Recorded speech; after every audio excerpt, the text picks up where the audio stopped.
Hi, welcome to the first session of my new marketing strategy course. I'm extremely excited to be sharing this information. This really is the culmination of some stuff that's been around for a long time and is growing, and it really feels like its time is now. So I want to share this material because it's so valuable. I want to share it with as many people as possible, and this is going to be an 8-week, 8-session course. And this is the first session, the introduction to marketing strategy. So let's go. We start with the question, what is strategy? What is marketing strategy in particular? Well, strategy is the method of formulating a plan to achieve something. It's as simple as that, right? So there's something that you want to achieve, and strategy is how are we going to get there? How are we going to achieve that thing? Implicit in that, of course, is you need to know what it is that you want to achieve. And that's not as common as you may think. So how will we get there from here, right? So it's just like if I wanted to go and pick up something I bought off eBay from a place I've never been before. What am I going to do? I'll go on Google Maps, I'll put in the postal code, I'll see how far it should take to get by car, and then I'll use my sat-nav or Google Maps on my phone on the journey, right? And that is strategy. Strategy is, what time do I need to set off? What time am I going to get there? What are what could happen along the way? The thing I want to achieve is I need to be at that place at that particular time. And my strategy is, how am I going to get there? Simple as that. Okay, so that's strategy. You may also call the plan a strategy. So there's two different meanings of the word. One is the process that we follow to come up with the plan, and then you may also call the plan itself, this is my strategy that I'm following, and that's great. But the distinction is very important for reasons that we'll go into. It's important to distinguish between strategy and tactics. Strategy is, this is how we are going to get from here to there. It's like you formulate your strategy before you start. And when you've started, that's the time to stop strategizing, and that's when you get into tactics. So tactics are concerned with the day-to-day decisions, the day-to-day actions, the responses. If this happens, then what will we do? Okay, so in marketing terms, something like a one-time offer is a tactic. That's not a strategy, right? A one-time offer is something that you plan. It's a step, right? So after somebody's bought this, then you say, well, now would you like to upgrade to this for only so much? And it's like, fine. And you may remove that at another time without fundamentally altering your strategy. Okay, your strategy is, how are we going to get from where we are now to a point of success in the future? And you can change the tactics along the way, and you should change the tactics along the way in response to stuff that happens. Okay, so strategy, tactics, two different things. Okay, marketing strategy. Marketing strategy is that in the context of marketing, which is effectively selling. Okay, so marketing strategy is the process of planning how we will achieve what we want to achieve by selling something. And what you could sell could be products or services or even ideas, right? And always remember that money isn't the only currency. We live very much in an attention economy these days. So if you're asking somebody to give up, as I am with this video, some of their time, I'm selling you an idea and you are paying for it in attention. And attention is very valuable. It's becoming more valuable over time.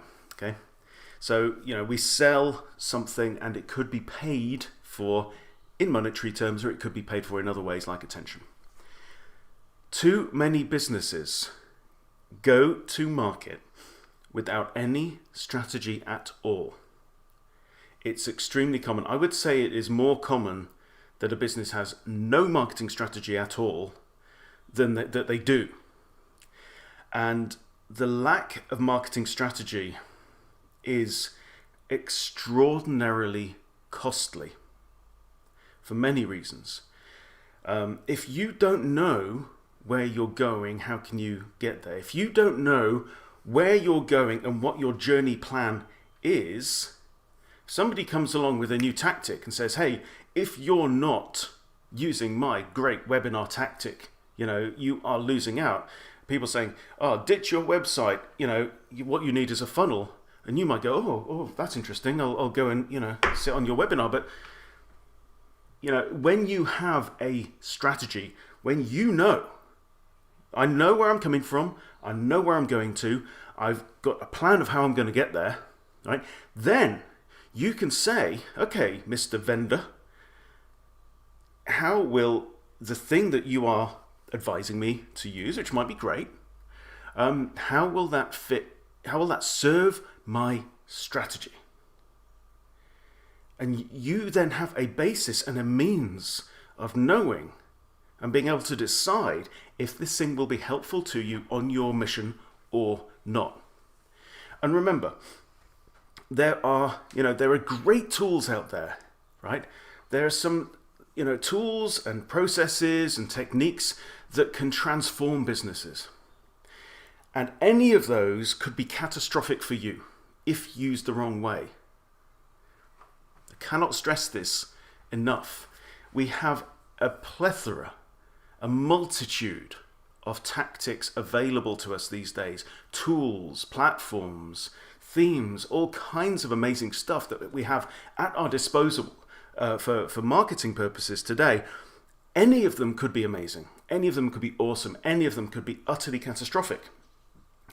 You could devote all your time into mastering Infusionsoft or something, but if it doesn't serve your strategy, that time could be wasted. So why is strategy so important? For this reason. This quote comes from Seneca the Younger, who was a Roman, a Spaniard originally, Roman, thinker and writer and part-time stand-up comedian in the 1st century. He says, if one does not know to which port one is sailing, no wind is favourable. And I love this quote. I've used this quote over and over again. If you've read Save the Pixel, you will recognise it. But this quote really sums up the importance of strategy in one sentence. If you don't know what your plan is, how do you know, how do you make those tactical decisions? How do you know which wind to take? Will this decision on this day serve me or not? And without a strategy, you have no way of knowing whether it will serve you or not. So strategy, extraordinarily important. So how do you do it? How do you come up with a marketing strategy? Obviously, that is my goal with this course, to help you figure that out. But here's a high-level overview. First step, where are we now? Right? What is the situation right now? You have to be honest about the situation right now. Second step, exactly where do we want to go? It's like setting out for a long walk. If you want to go through the mountains, right? You need to know, where are we going to go? How much time, how much energy is it going to take to get there? Will we need to stop along the way? Will we need to take food, water, other equipment in order to be able to get there successfully, right? Or you can just set out, get up in the morning, put your backpack on, and clear off out into the hills, right? Which may be great. You just wander around, hopefully find your way back, but you may get lost, you may run out of food, you may run out of light, you may have an accident. All these kinds of things could happen. So managing risks is very much part of what strategy is about. You have to know where you are starting from. You have to know where you're going to go. So where you want to go is your objective, and that gives us the problem that we need to solve, right? Because your strategy, your plan, is a solution to that problem. Okay, and then the third step is going to be what needs to happen in order to get there. Right? If we're here, the thing that we want is over there. What are the steps? What do we need to cross? What's the first thing that needs to happen? What's the second thing that needs to happen? Very, very simple. And that gives us then the shape of the solution or the plan. In other words, our strategy. But you can't jump to step 3. You can't jump to how do we get there from here if you don't know where here is and you don't know where there is. Okay. So we'll dig into these steps a bit now. The other thing I want you to think about as well is 4 quite distinct phases of approach or activity or thinking in the context of these steps, right? So, holding your head, where are we? Where are we now? What's the situation now? Where do we want to go? And then what needs to happen to get there? And in the context of that, 4 phases. Okay. First one is expand. You have the luxury, right? When you are not delivering your strategy, when you're not rolling it out, you have the luxury of being able to consider multiple possibilities in a relatively cheap way because it's a thought experiment, okay? So the first thing we do, this applies whatever phase your business or project is in, you think expansively. What that means is you ask questions, you explore, you consider various possibilities. What if? Is it true that? What about? How could we, right? Lots of open-ended questions that help you to, basically you're gathering more information, you're gathering more possibilities, right? And it's very important. It's like, the classic brainstorming. Say, let's get as many options and choices and possibilities in front of us as we can. That's expansive thinking. Then when you've done that, you need to switch to the second phase, which is contractive thinking. Okay, so with all these possibilities, we can't do them all. That would be suicide, right? So we need to decide what to do, what will help us. And this is just as much about where we want to go, as in your strategic objective, as it is about the tactics to get there. Because you can choose your strategic objective. Very often, I think that many of us think that because we are pointing this way, because we have been doing these things for the last few years, because our education is this, and because our parents expect that, then our path forward is pretty much, railroaded for us. We're on the tracks and there's nothing much we can do. The reality is that you have a lot of choice over these things. And in the context of that, you get to make decisions about where you want to go. And it doesn't have to be the most obvious thing or the default thing, right? So we come up with lots of possibilities, and then out of those we evaluate what the possibilities are and we make decisions. Okay, what kind of business do we want to be? What kind of brand do we want to be? What kind of customer do we wish to serve? What kind of goal, or what's the vision of the world that we wish to create? All of these things are really, really important, and you get to choose them. So more about that later. So expansive thinking is very important to start with, so that you know what your options are. Lots of options, and it's also helpful to get more brains involved in that as well. It's actually quite hard to do it all on your own. And then there has to come a point where you say, right, let's stop that. We draw a line under that. Now we have to make decisions. We decide where we want to go, and then we decide how we're going to get there. Okay? Third step, implement. Do it. Start your strategy. I know people, I know examples of people who never get out of the strategizing phase. I think it was Voltaire, or someone around Voltaire, who said, the perfect is the enemy of the good. And if you wait and try to make your strategy perfect, you will never, it will never be realized, because there is no such thing as a perfect strategy. Part of the reason is because everything is based on time, and there are things that you do not know until you set out on the journey, right? The weather may change. You have no control over that. But what you can do is plan, right? So part of strategizing is planning for the unknown. And there comes a point where you can't plan anymore. You just have to start, right? We think we have the information we need. We know what we don't know to a degree. So we know what we may have to figure out or be alert to, pay attention to, be open to on the journey, and we're going to set off. And that's the way to get there. That's the optimal approach. You have to start, right? And then the fourth step is to review your strategy periodically. Both of these words are very important, okay? The importance of reviewing your strategy is stuff changes, right? Life happens. Things will happen along the way. The market will change. The economy will change. The culture will change. The only thing that we know for sure is that change does happen, right? We can know for sure that, the possibility of there being no change is zero. Stuff will change. We will respond to that change. However, you can't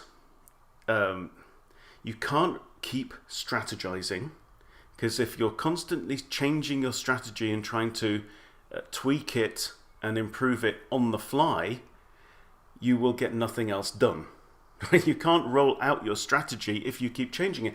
If you imagine, right, so I set off to pick up my eBay thing that I've bought. I got to go to Derby or whatever it is. And I set off and my sat-nav says turn left, and off I go left up the lane. If my sat-nav then decides to recalculate the route for no particular reason and thinks, actually, I think it might be nice to go via there. And it says, no, turn around, we're doing something else. It's like, that's not going to be optimal. Right? Optimal is I need to set off for my destination. I need to drive purposefully towards my destination. And if something happens along the way, right, things change, I need to stop off for fuel or whatever, then I can make those decisions along the way. There are tactical decisions to be made. But I can't stop every mile and check whether I still want to be doing strategy number one, because that would just be stupid. It wouldn't be optimal. Right, so we've got 3 things that we are doing that we need to, 3 steps. Be honest and figure out where we are right now, figure out where we want to go, and then figure out how we're going to get there. And the phases of approach are think outwards, then stop doing that and make some decisions, make a start, and review your strategy, but periodically. Okay, and this will obviously have implications for anybody who wants to deliver marketing strategy for clients, because we will be seeing, as this unfolds, we will be seeing the shape of what a marketing strategy service might look like as well. So you may want to bear that in mind as we go through. 2 very, very important things which we've already touched on. One is you can reframe your problem. The problem is, how do we get there, right? And it derives from the strategic objective that you have. You do not have to accept the first strategic objective, the first goal that comes into your head, right? You may have had it for 10, 15 years, doesn't matter. You get to choose that objective to make sure it works for you. If it is your own business, obviously. If it's a client's business, then you need to help them to find the objective that works best for them. And then, that then reframes the problem. The second thing is, you also get to design the solution. So if that is the problem, does that work for us? If what we need to do or what needs to happen in order to achieve that objective, does that work for us? Do we want to go through those steps? Do we want to engage in those activities that need to happen in order to get there, right? How does that feel? If it doesn't work, then you get to reframe that. You get to change it, right? And there are always multiple ways to get to any endpoint. There's no right strategy, right? And that And the reason is because there's no such thing as perfect. The perfect is the enemy of the good. What we want is a good strategy, and we want to start implementing it, and we want to learn as we go. Okay? You can reframe your problem. You can design your solution. You get to do that. It's fine. It's okay. Okay? So this should be very, very empowering. Now, remember we talked about how strategy can be a process and also a product of that process. So we go through this process, these 4 phases of thinking and these 3 steps, okay? And we come up with a strategy.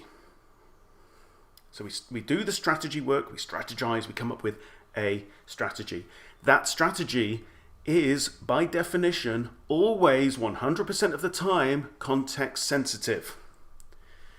Because it always depends on who we are, where we are, like the context, where are we in time and space. It depends on where we want to go, and it depends on what resources we have, and our competition, and the risks, and so on and so forth, right? All of this stuff matters. All of these things make a completely unique problem space, a completely unique situation. And for that reason, right, you cannot buy an effective strategy. Okay? Work with me on this. A strategy is a solution to a particular problem, right? That is about how can this business or brand or organization or whatever get from its starting point to its desired end point, right? You come up with a plan for that. That is a strategy, right? Now, that strategy may fit into particular patterns. It may reuse elements that have worked before, and that is a good thing. It's always a good thing. One of the stupidest things in the whole of marketing is the idea that uniqueness has any inherent virtue at all. It doesn't. Uniqueness is, just look at nature, right? Look at evolution. Most most innovations fail. That's how evolution works. That's optimal, right? That's how life works. Most new things fail. 80% or whatever it is of new businesses fail in the first 2 years, okay? That's the way it is. That's natural. That's right. That's okay. And the ones that work. Now,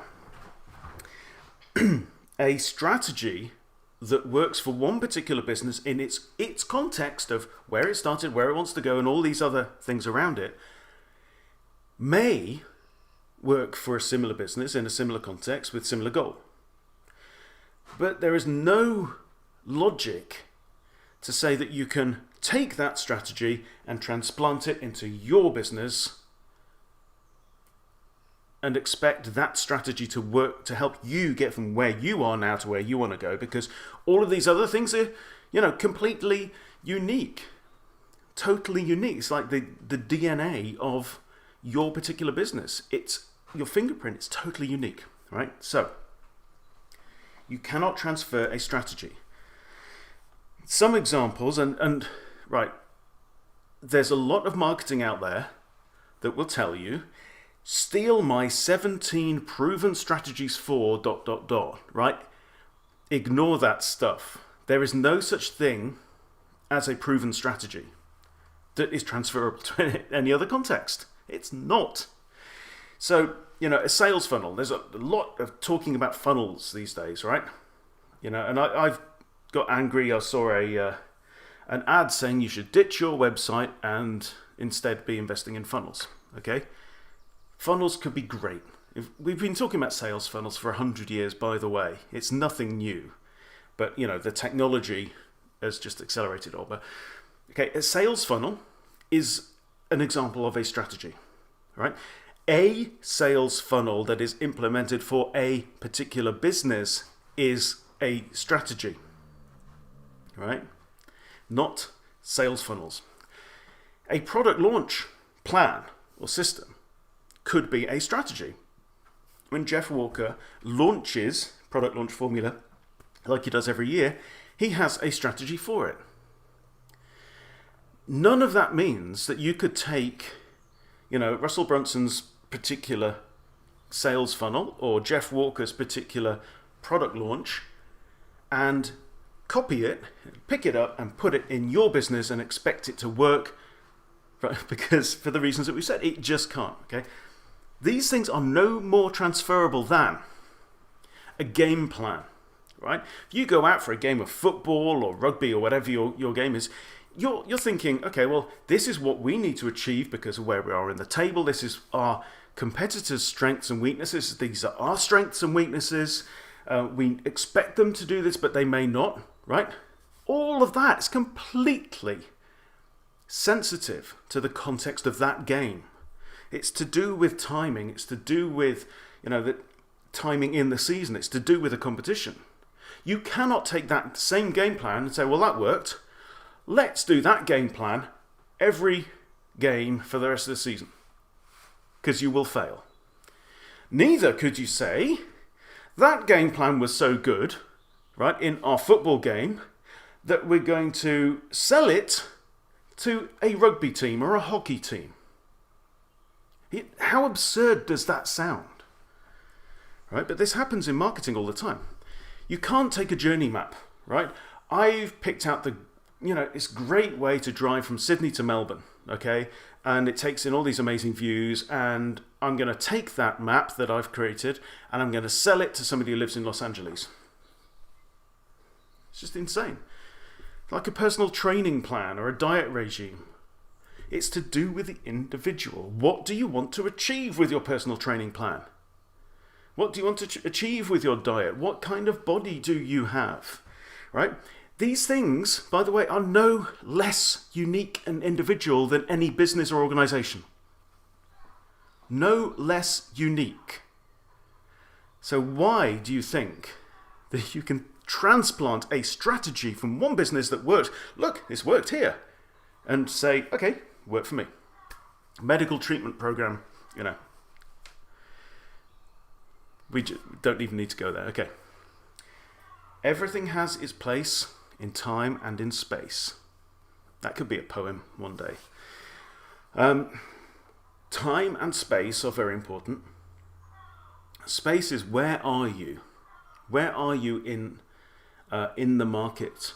Where are you in relation to your customers, in relation to your competition, right? What is the map, the lay of the land? This is something that we could talk about for weeks and weeks. And also time is critically important.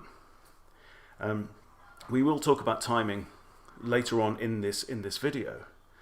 But just for now, let's hold the idea in our heads that where we are and when we are really matters. Okay? Just take, for example, I'm really into gardening. I'm very passionate about sustainable agriculture and stuff like that. And when you look at nature, you will see that some particular types of plants will, or animals, will thrive in particular environments. Okay, so I've just planted a load of potatoes because the soil is just warm enough for me to plant my potatoes. Now, and also my soil is good for potatoes, right? So that's place.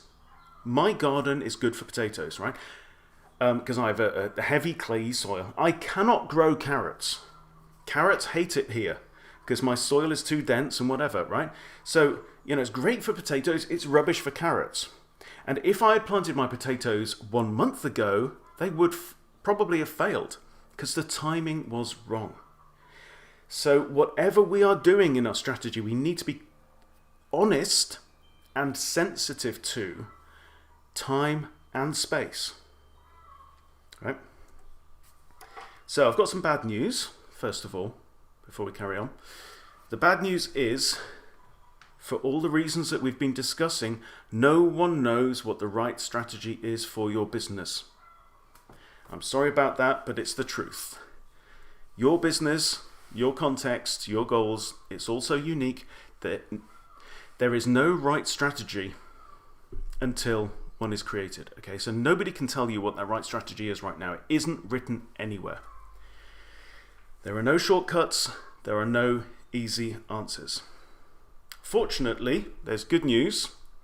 The good news is no one knows what the right strategy is for your business.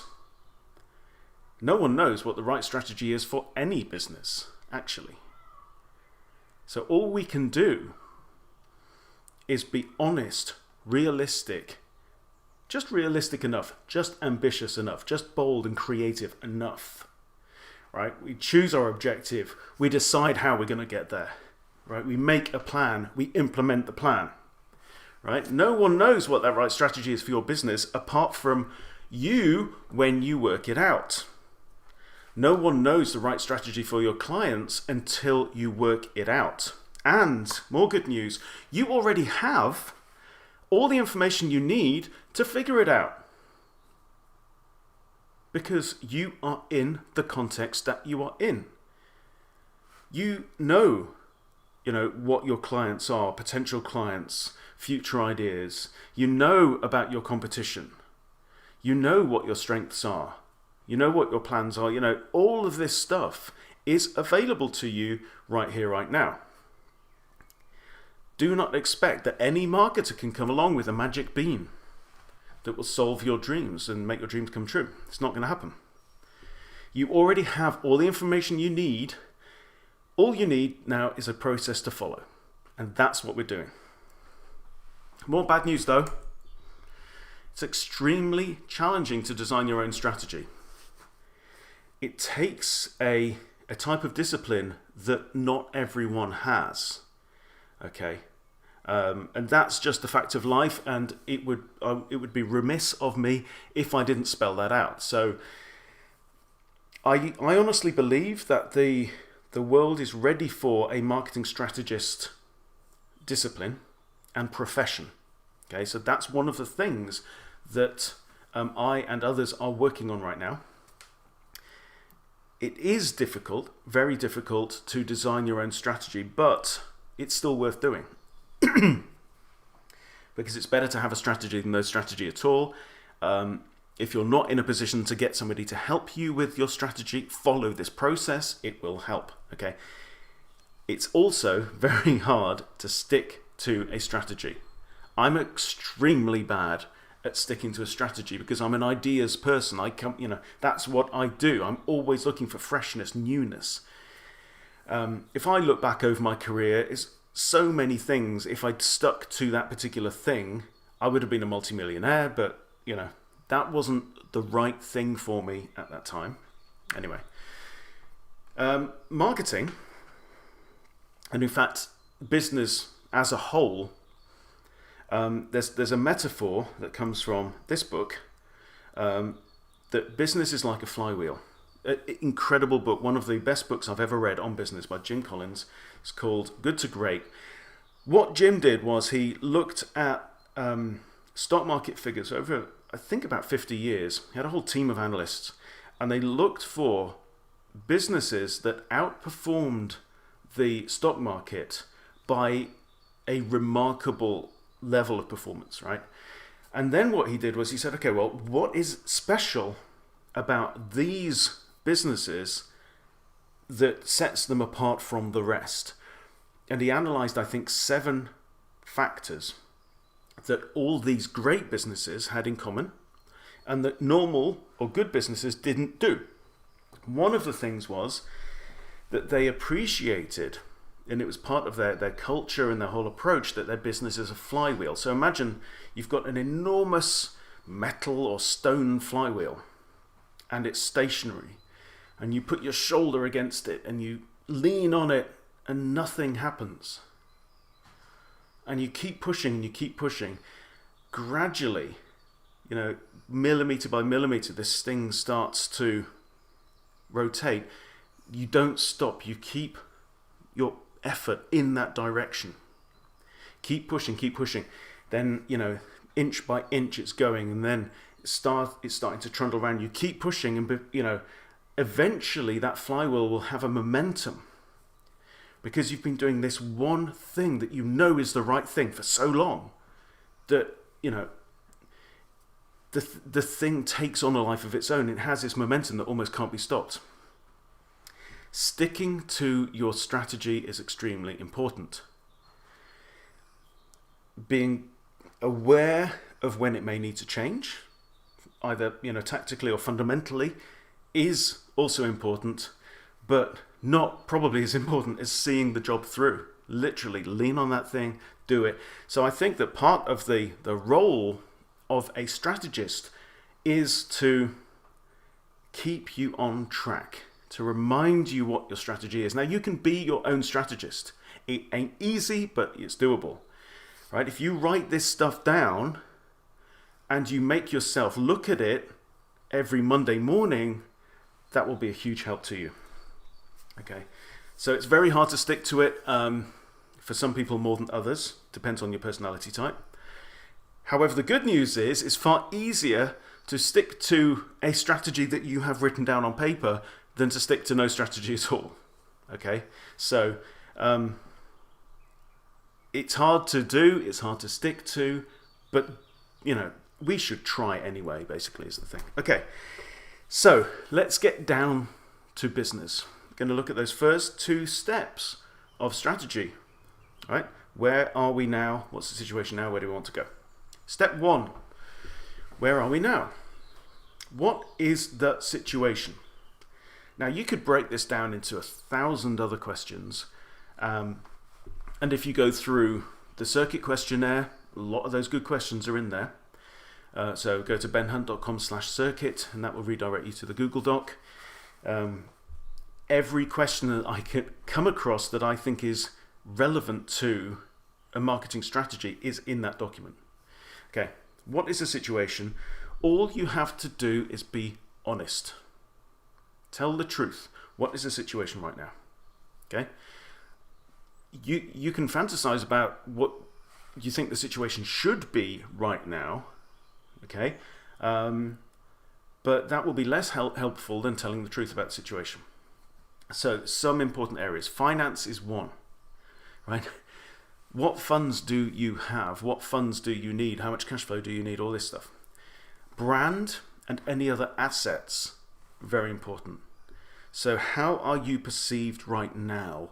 What intellectual property do you have? What particular skills or whatever? And all of this in relation to the competition and what you want to achieve, because you can then adjust what you want to achieve. And what is the competitive landscape? Basically, what else is out there? What are you competing against? What do you have to do to beat that competition? I'm not going to go into any more depth than that right now, simply because, you already know, we already know when we have been honest about the situation. Okay, so you just have to do it. This tool may help, the SWOT analysis. It stands for 4 things. What are your strengths and your weaknesses, and what opportunities and threats are out there?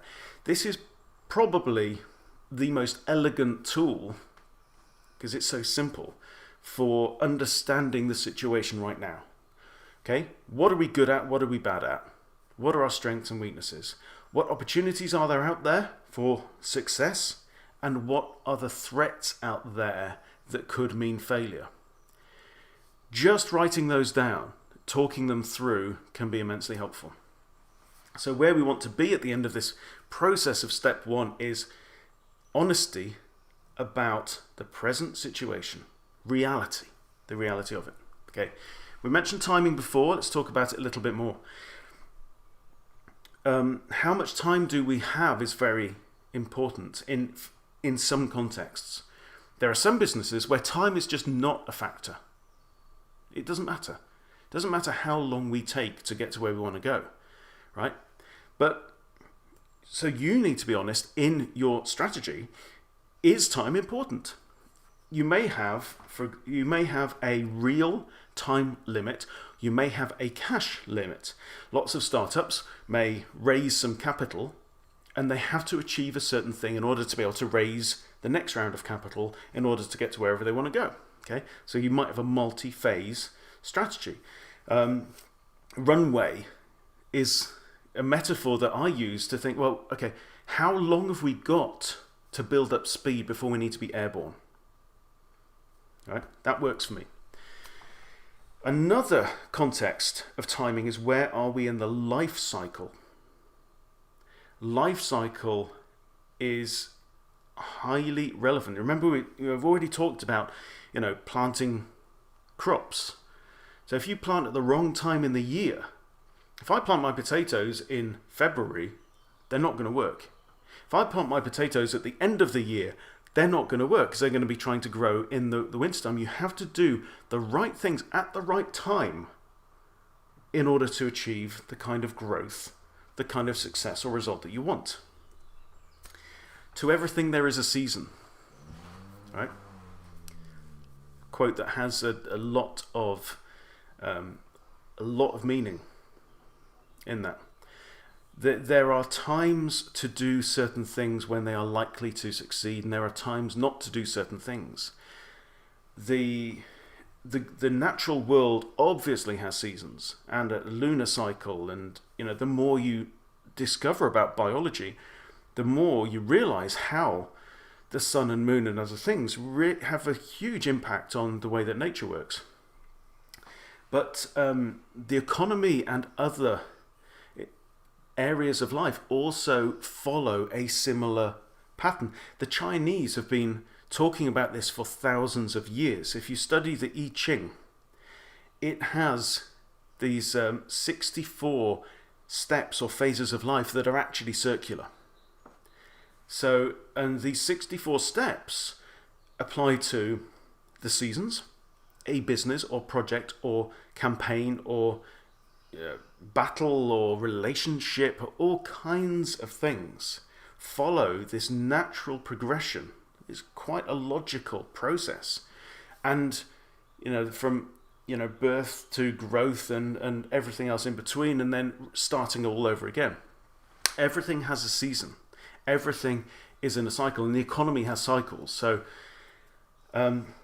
we have all lived through multiple economic winters, right? So in winter, the crops are scarce, resources are scarce. You can't borrow. It's hard. There just doesn't seem to be as much money flowing around, right? And there is always an economic spring following an economic winter, right? When things are hopeful, people want to lend, people want to implement stuff, and that's when you should be planting and stuff like that. Then you've got your summer where everything grows really well. Then you've got the time when you need to harvest. Now, and then you've got, you will always have another economic winter to follow. Farmers, work extremely intimately with the seasons. So farmers know they have to plant here, big growing season, huge effort to bring in your crops and stuff. And then in the winter, you store, you protect, you maintain, you sharpen your tools, you maintain your equipment, all that kind of thing, but you're not outgrowing stuff. And we can apply the same kind of thinking to the economic cycle. And within that, the context of where is your business? Where is your business in its life cycle? So, a lot of people, I remember times in the 1980s and the 90s when it seemed like we had huge economic booms, and people thought, wow, I bought this house 3 years ago and I've just sold it and I've doubled my money. I must be some kind of freaking genius, right? It's like, I've got fingers of gold. I've got the magic touch. And they think they're just great, and they invest all their money in something else because they've had early success. But it wasn't necessarily them. It's just the fact that they were lucky because they planted their thing at the right time and they got the benefit of it. Then the economic winter hits. Suddenly that thing you've invested in may fail. And, if you've gone out and you've, showered money on cars and homes and stuff like this, you may have to sell all that stuff. And there's smart people who knew that the winter was coming. They've gathered, they made hay while the sun shone, right? Very important metaphor. In the summer, you cut your grass, you make the hay, because the hay is going to feed your animals through the winter, right? So in economic terms, you can apply the same kind of thinking, right? When it's easy to make money, but don't go out spending it on Porsches and stuff like that, right? Make your money, hold on to it, because in the winter time, which is going to come, winter is coming, all those people that have bought all that stuff and invested in all that stuff at the wrong time, because they did it in the autumn, are going to be selling it off, and then you can buy it cheaper, and so on and so forth. Anyway, we digress. Timing is important. To everything there is a season. It's also worth, if you're in the business of new technology or new ideas, to read up about the technology adoption curve. I won't go into it much now, but this comes from, well, the idea's been around for a while. Really, really good book from around 2000, Geoffrey Moore's Crossing the Chasm. What he was saying is that markets have this particular life cycle, right, where you get, early adopters who will go out and buy the newest thing because it's the newest thing, right? And then you've got early majority of the market, late majority, and laggards of the market, right? So you've got people who, each of these groups look to the previous group to know when the time is right for them to buy something. I'm not a rabid early adopter, so I remember I had friends who had cell phones 5 years before I bought a cell phone, because I just didn't need it. I'm not that kind of personality. There's some people who have to buy the cell phone, have to have the latest cell phone. Okay? Now, I will look to those people to know what phone to buy, but I won't have to go and buy the latest one. I'll wait until version 2, 3, 4 has come out, and then I might buy it because I know they work. So anyway, the market has a particular thing, and what Geoffrey Moore was saying is that there's a gap between these early adopters and the majority of the market where most of the money is made. And he says it's a mistake to market to the wrong piece of the wrong sector in terms of timing of the market. So don't, if you're bringing out a new idea, a new product, new technology, you have to market at the innovators, the people who just have to have the latest thing. And if you start marketing this as a mainstream product, the mainstream will look at it and go, well, how do we know it works? Right? Where are the reviews? Because they don't want to be the first on board. The people with the most money, the biggest market, aren't going to be the first on board. So you have to market at the people who need to be the first on board, and that means taking a different approach. Okay, so if you're in the business of ideas or technology, it may be worth having a read of this book. There's a lot of information there for you. So that was step one. Where are we right now? Where are we in space? Where are we in time? The second step is, where do we want to go? Now, the second whole video is going to be on this question. But for now, we'll look at it at a relatively high level. What is the high level business objective? Right? So the business objective is not necessarily the same as the marketing objective, but the marketing strategy must serve the business objective. So where does the business want to go, and possibly when, or by when? And I think so many of us think we just want to make money, and that's not the answer.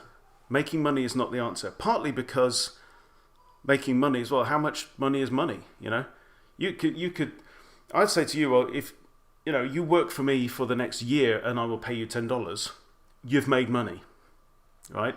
But everything else will fall down if you're working for me for a whole year for $10. It's not going to work. So what is more money? What does that mean? Here are some examples of objectives that don't make sense. Okay, sell more is not a good high-level objective. Why? Because how much more is more? Selling more could actually be the wrong thing for a business.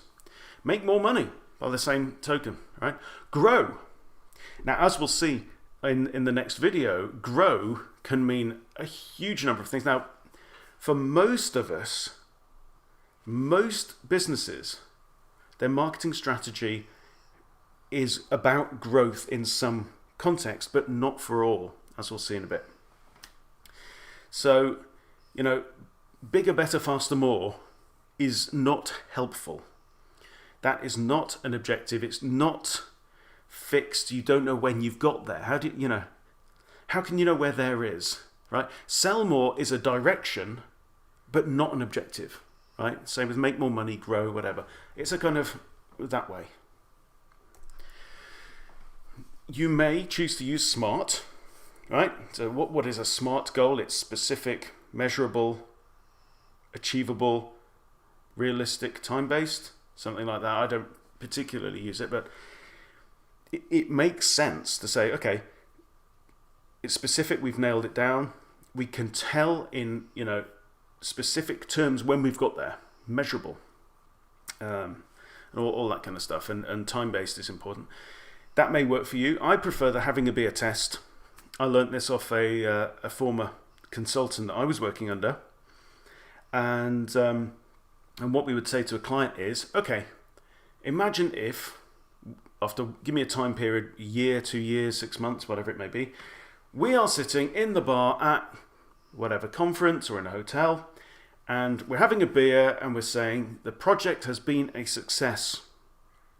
Great, clink. Here's to us, we did it. How can we say that we did it? Right? What does we did it mean?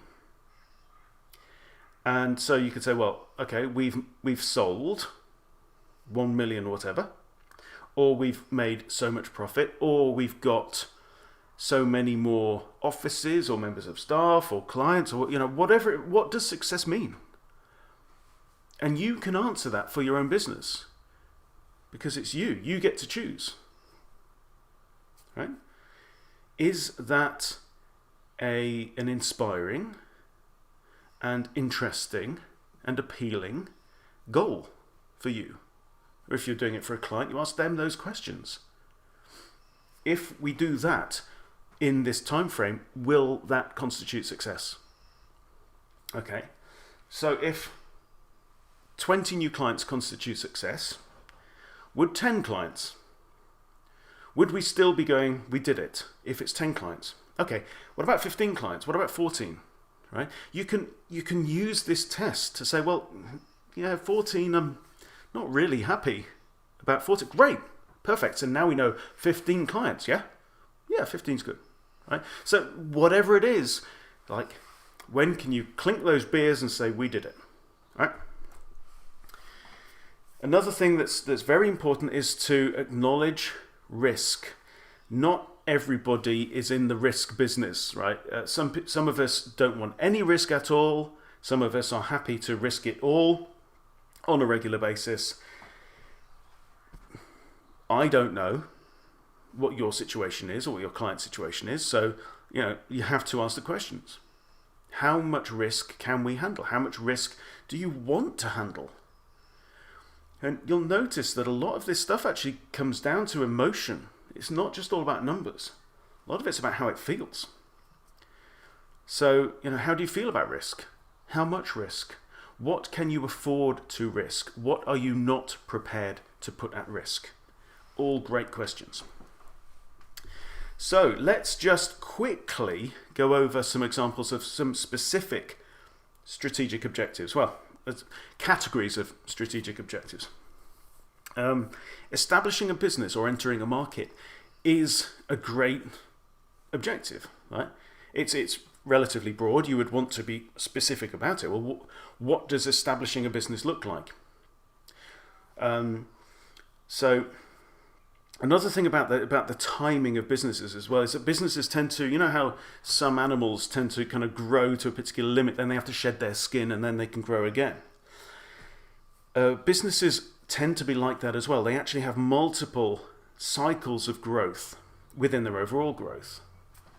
And so what you find is you get to a certain point and then a significant change needs to happen, which quite often involves investment of some kind. So you need new ideas, new people, more money, something like that, in order to be able to break through into the next level of growth. Okay. Now, so establishing a business is early phase in the life cycle. Entering a new market may constitute one of those, growth cycles. What is needed in order to enter that market?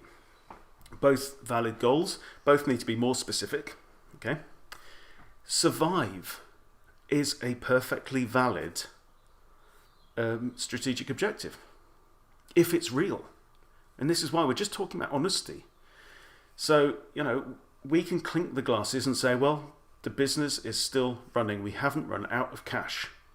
If that is what success looks like, let that be your strategic objective. Right? Then our marketing strategy needs to serve that objective. The wrong strategy can be catastrophic to a business. Right? There are some businesses that need to gain clients or market share or whatever in order to succeed in the long term. And if you sacrifice what's really important in the long term for short-term objectives like cash flow or new clients or profits, can be very, very dangerous for a business. Some businesses should lose money strategically. Okay, let's take Amazon for an example. Starting in the mid-90s, Amazon had a business strategy that they were determined to lose billions of dollars on a regular basis. Right? Amazon deliberately lost money by selling books for a few years until when the book sales started to break even, Amazon went into the DVDs market, and now Amazon sells pretty much everything. But Amazon goes out to gain market share. Amazon's game is about market share. They want to be the place where you go to buy stuff online that's relatively mainstream. Okay?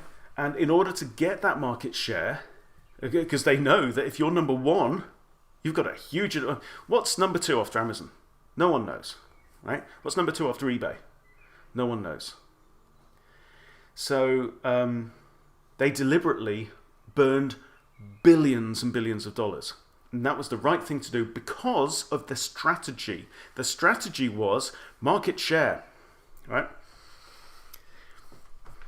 Grow, as I've hinted, we're going to talk about this a lot more in the next video. Growth can take many, many forms, or reversing a decline. Our business is failing in whatever reason that we say, and we want to reverse that. Okay, perfectly good strategic objectives. Market shares we talked about, the Amazon example. Market share is a good example of a long-term objective. Right? If you're going after market share, you're in it for the long game. Getting investment is absolutely a realistic strategic objective. Startups very often will use angel or seed funding in order to get to a certain point where they can prove a certain thing. Right? That's goal number one, so that they can then get first round of funding, second round of funding, and so on. And that could be completely different to another similar kind of business. And that's because they are a startup, because investment is the way that they work. This is just about acknowledging the lay of the land. And this is why you can't take one particular strategy and apply it to this business, that business, and the next one. Because these contexts are also different. There can be emotional or soft goals as well. I'll give you an example. Example could be, I've been working my butt off for 20 years doing this job. I want to go to semi-retirement and do more writing for next year. In 12 months' time, I want to be basically living by a lake and just writing, every morning. Right? Soft goal, emotionally driven, perfectly valid, perfectly good. So to say to that kind of business owner who in their heart really wants that, what you need to be doing is you need to be out on the circuit, you need to be running, Facebook Live stuff every day and blah, blah, blah, could be wrong. Yes, it might make more money, but making more money is not the universal strategic objective. So there you go. And of course, exit. Somebody may say, I want to build this business to a certain level where I can sell it, or where I can bring on partners and in some way, or take it public, cash in and walk away. Perfectly valid strategic objective. And there may be others, but again, it all just comes down to the same thing: telling the truth. What are the facts? What's the situation right now? Just be honest about it. And remember, always, you get to decide on what your goal is, what your objective is, and you get to design the solution to get there. And if that solution is not appealing or inspiring, you don't have to go to market with it. You don't have to launch. This is the beauty of doing your strategy now, because it involves grey matter and paper and pen. Right? And you get to change it very, very easily. Just erase the whiteboard and start again. You don't have to be the business that you are now. You don't have to be the brand. Brands can change. Your market, your customers can change. What you deliver can actually change. We're going to be talking a lot about this over the coming sessions. You have all the control that you allow yourself to have. Right, and I'm talking as though we're talking to your business, not for delivering for clients. But the scope of the success of your marketing strategy is only constrained by the constraints that you accept. All right, so we're going to have a lot to say and a lot of stress on the amount of choice and movement that you have. And you don't have to engage in lots and lots of choice, right?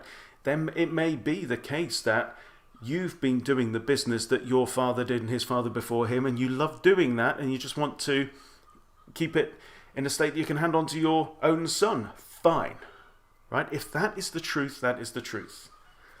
And all I could ask you to do is to acknowledge that there may be other choices, and you can say, yes, there are other choices, and I choose to do this. So you have the control. So briefly, in summary then, the process begins with clarifying where you are. That's the first step. Be honest about where you are. The second step is tell the truth about where you would like to go. And then the third step is going to be how you're going to get there. It's very exciting to dive into tactical things and ideas, but it's really important that we've covered this. Now in the next session, we'll be going really deep into the overall business objective, particularly looking at growth and starting to look at different patterns that strategies can take for getting there. And in the rest of the sessions after that, we'll be looking at specifically how you can get there from here. Okay, but we've done some amazing work already on the groundwork, and thank you very, very much. I appreciate the time that you've spent to come along so far, and I look forward to going through the rest of these sessions with you. Thanks a lot.